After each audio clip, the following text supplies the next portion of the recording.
Hello, everybody.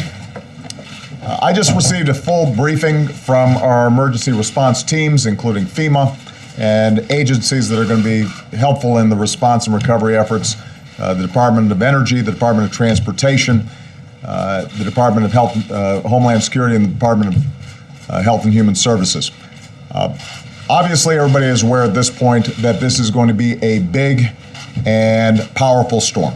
And all across the eastern seaboard, I think everybody is taking the appropriate preparations. I've spoken to all the governors in all these states. They have issued emergency declarations. Those have been turned around quickly here in the White House.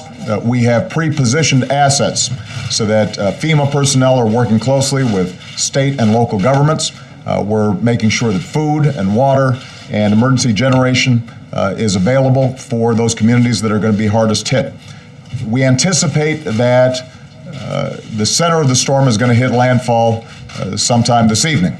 But because of the nature of this storm, we are certain that this is going to be a slow-moving process through a wide swath of the country, and millions of people are going to be affected. So the most important message that I have for the public right now is please listen to what your state and local officials are saying. When they tell you to evacuate, you need to evacuate. Do not delay, don't pause, don't question the instructions that are being given, because this is a serious storm and it could potentially have fatal consequences if people haven't acted quickly. The good news is that the governors and local officials, I think, have had a few days of preparation. There's been extraordinarily close coordination between state, federal, and local governments. And so we're confident that the assets are pre-positioned for an effective response in the aftermath of the storm. But keep in mind that for folks who are not following instructions, if you are not evacuating when you've been asked to evacuate, you're putting first responders at danger. We're going to have search and rescue teams in and around multiple states all at the same time. And although we've got Coast Guard and the Department of Defense all positioned, if the public's not following instructions, that makes it more dangerous for people, and it means that we could have fatalities that could have been avoided. Transportation is going to be tied up for a long time, and probably the most significant impact for a lot of people, in addition to flooding, is going to be getting power back on. We anticipate that there are going to be a lot of trees down, a lot of water, and despite the fact that the power companies are working very closely with their various state officials and local officials to make sure that they are bringing in as many assets as possible and getting those ready in preparation for the storm, the fact is that a lot of these emergency crews are not going to be able to get into position to start restoring power until some of these winds have died down. And because of the nature of this storm, that may take several days. So the public should anticipate that there's going to be a lot of power outages, and it may take time for that power to get back on. The same is true with transportation. There are going to be a lot of backlogs, and even after the storm has cleared, it's going to take a considerable amount of time for airlines, subways, trains, and so forth, potentially to get back on schedule, depending on the amount of damage that has occurred. Let me summarize just by saying that I'm extraordinarily grateful for the cooperation of our state and local officials.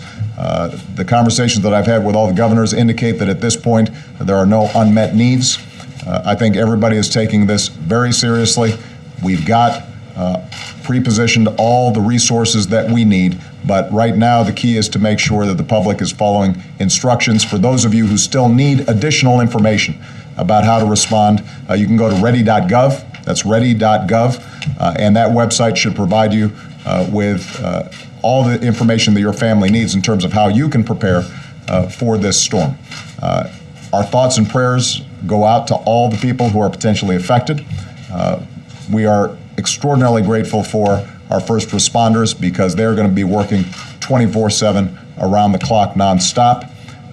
And I want to make sure that our thoughts and prayers go out to all those who may end up be dealing with a very difficult situation over the next several days. Last point I'll make, though, this is going to be a big storm. It's going to be a difficult storm. The great thing about America is when we go through tough times like this, we all pull together.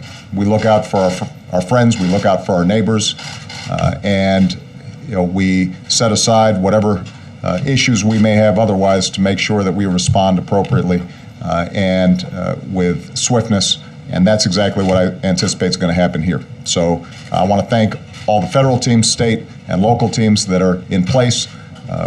I'm confident that we're ready.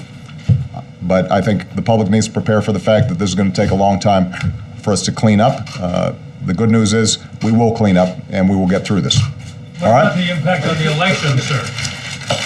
I am not worried at this point about the impact on the election. I'm worried about the impact on families, and I'm worried about the impact on our first responders. I'm worried about the impact on our economy and on transportation. The election will take care of itself next week. Right now, our number one priority is to make sure that we are saving lives, that our search and rescue teams are going to be in place, that people are going to get the food, the water, the shelter that they need in case of emergency, and that we respond as quickly as possible to get the economy back on track. Long time.